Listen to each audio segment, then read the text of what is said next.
L'affaire de la Chambre d'agriculture, des pêches, de l'élevage et des forêts du Cameroun. Une véritable chambre consulaire qui fait la promotion du Made in Cameroun. Un organe consultatif et représentatif des intérêts des professionnels du monde rural. C'est l'objectif premier du processus de renouvellement des membres et des dirigeants des organes collégiaux en cours.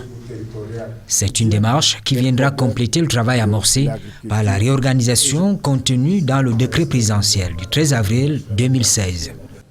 Je peux déjà dire que la mandature sortante a fait des réformes, puisque cette mandature a doté la Chambre d'agriculture, d'élevage, de pêche et de forêt des nouveaux textes.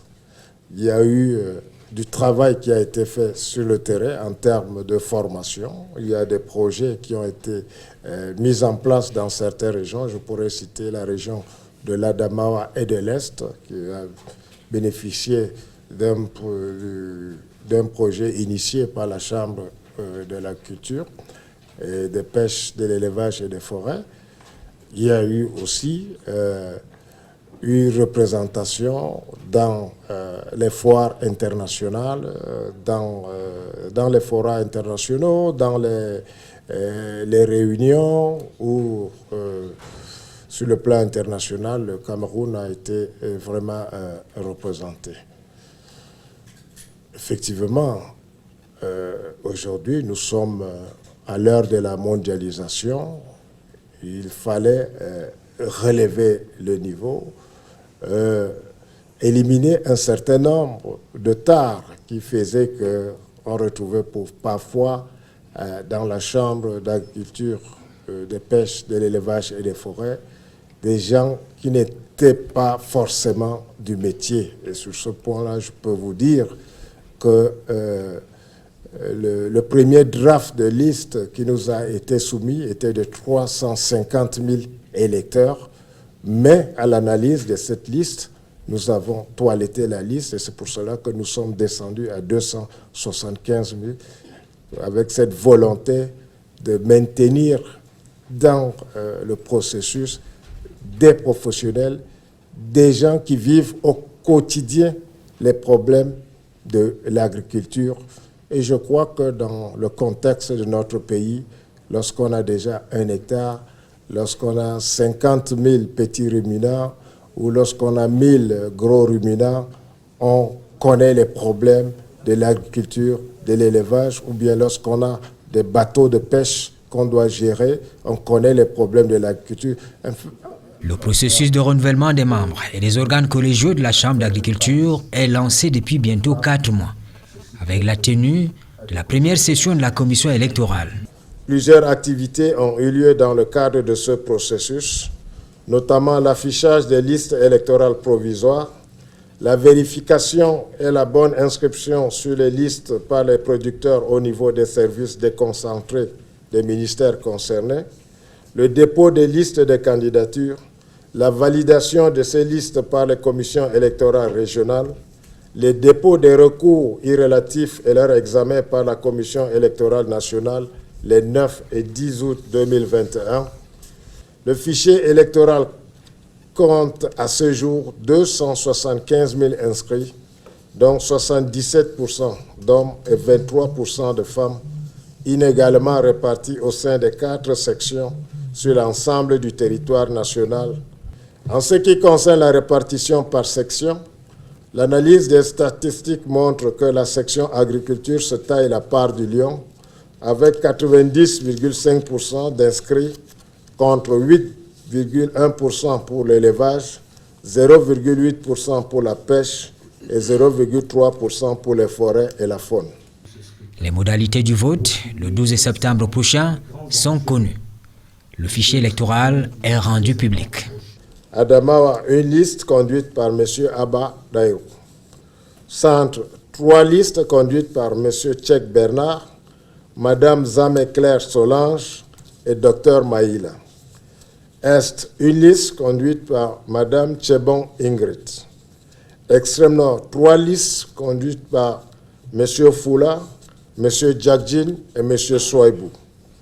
Littoral, 2 listes, une liste conduite par M. Epoune Pierre et une autre liste conduite par M.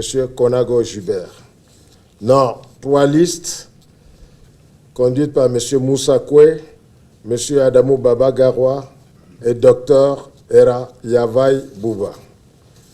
Nord-Ouest, une liste conduite par M. Baba Ousseini.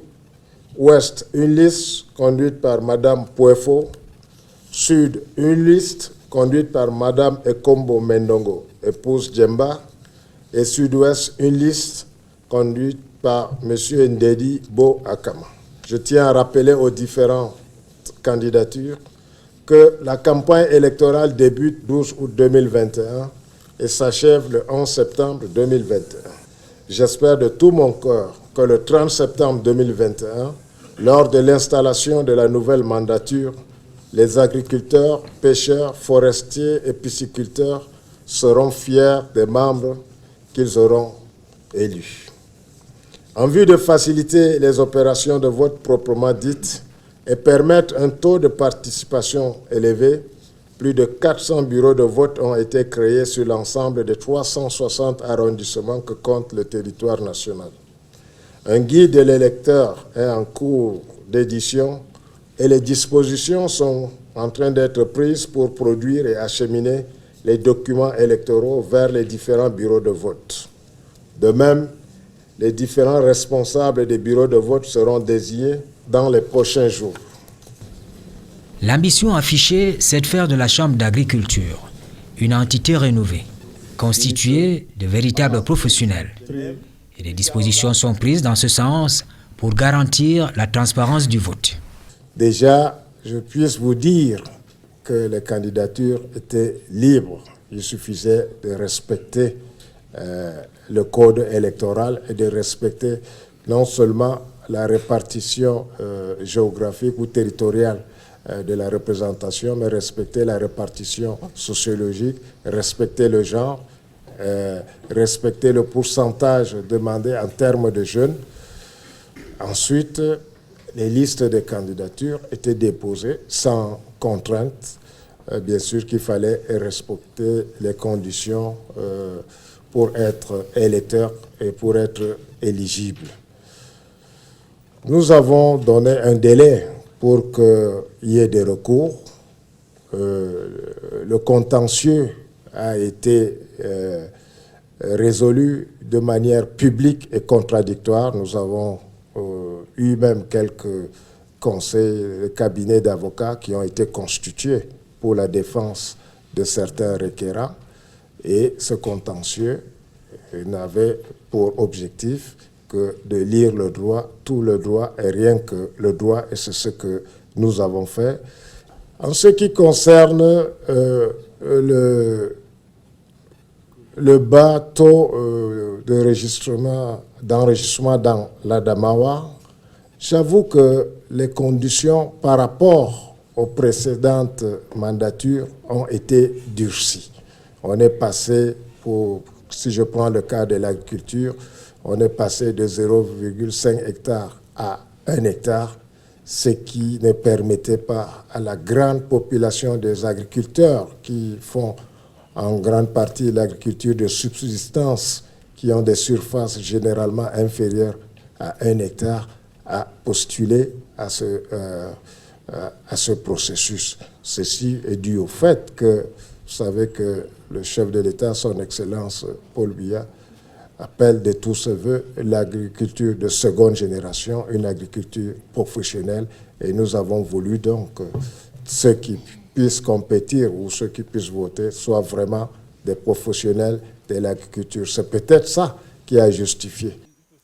Dans l'esprit des autorités publiques, du ministre de l'Agriculture et du Développement rural, les agriculteurs, les éleveurs, les pêcheurs ont leur destin entre les mains. Par leur choix, la Chambre d'agriculture doit être un véritable organe porte-parole qui défend les intérêts du monde rural auprès des pouvoirs publics, des collectivités territoriales décentralisées, des organismes nationaux et internationaux. Les attentes, c'est qu'il y ait une réelle représentativité des professionnels de l'agriculture, de la pêche, de l'élevage et des métiers de forêt et de la faune. Les attentes, c'est qu'il y ait une véritable représentation sociologique de la nation telle que voulue par les chefs de l'État, les jeunes, les femmes et toutes les composantes sociologiques de notre nation. Les attentes, c'est que cette chambre soit véritablement une chambre consulaire qui fait la promotion du Made in Cameroun, une chambre consulaire où tous les professionnels de l'agriculture, de la pêche, de l'élevage et de la forêt se retrouvent pour débattre sincèrement, sereinement des problèmes qui sont les leurs.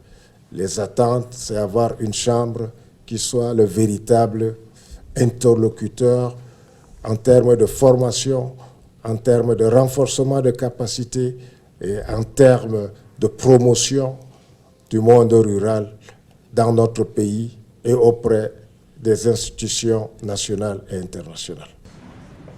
Au-delà des missions de consultation et d'intervention, la Chambre d'agriculture devra au bout de la chaîne, en tant que chambre consulaire, faire dans la promotion économique et la formation professionnelle.